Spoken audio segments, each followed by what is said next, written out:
deserved it the least, I was the first apostle to see Jesus alive. The next 40 days were filled with blessing as Jesus opened our eyes to the wonders of his death, burial, and resurrection. And in his great mercy, Jesus forgave and restored me. Jesus was alive, and I was forgiven.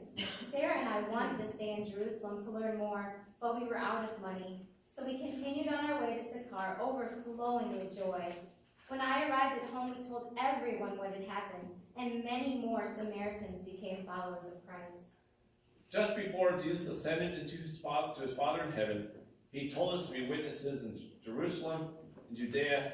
But when he said to be witnesses in Samaria, my mind immediately snapped back to the day at Jacob's well. I had treated Rebecca so badly, and I silently prayed that someday I would be able to make it right. Our little band of believers was enjoying wonderful times of prayer and fellowship, but we needed instruction. I was the one who knew the most about Jesus, but I knew so little. We began to pray that God would send us someone that could answer our questions. When we heard that the city of Samaria had received the word of God, the apostles sent John and me to establish the church and provide direction. Yes. After we were finished there, we decided to visit other Samaritan cities to preach the gospel and be of help where we could. One evening, I went to the home of a friend where our small group was gathering for prayer. When I walked into the house, my mouth dropped open. I found myself standing face to face with Peter. He was so different from the Peter I remembered. The last time we had met, he treated me like mud on the bottom of his sandals. Now he treated me like a dear sister. But the thing that amazed me the most was that there was something in his manner that reminded me of Jesus. Rebecca and her friends were so full of questions. John and I met with them late into the night. Rebecca still harbored a lot of bitterness for those who crucified Jesus. But when I explained that Jesus had come from heaven to die, to be the final Passover lamb for all of us, even those who crucified him, she seemed to understand that we needed to pray for them, too, even for the soldiers who drove the nails into his hands. The evening ended much too soon, but our faith was greatly strengthened. Both Peter and John told us of all Jesus had taught them after the resurrection, and I finally understood what was really going on at the cross. Jesus loved me so much that he sacrificed his own blood to cleanse me from my sin, and I was there to see it. Peter and John also told us of how they had actually watched as Jesus was taken up into heaven right before their eyes. Oh, what an exciting time it was. As people were leaving, I asked Rebecca if I could speak to her for a moment.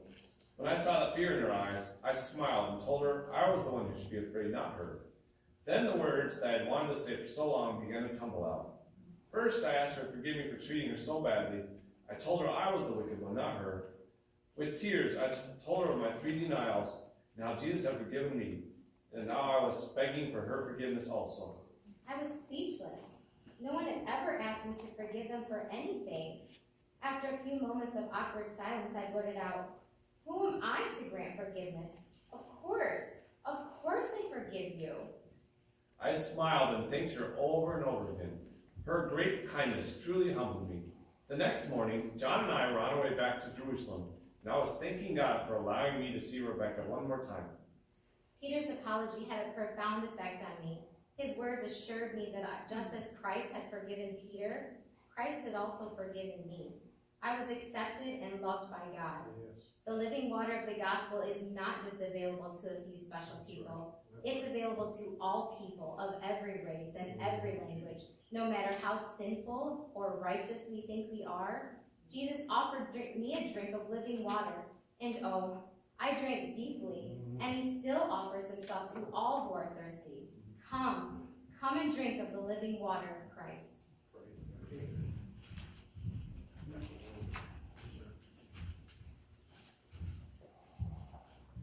Revelation 21:6. And he said unto me, It is done. I am Alpha and Omega, the beginning and the end. I will give unto him that is athirst of the fountain of the water of life freely.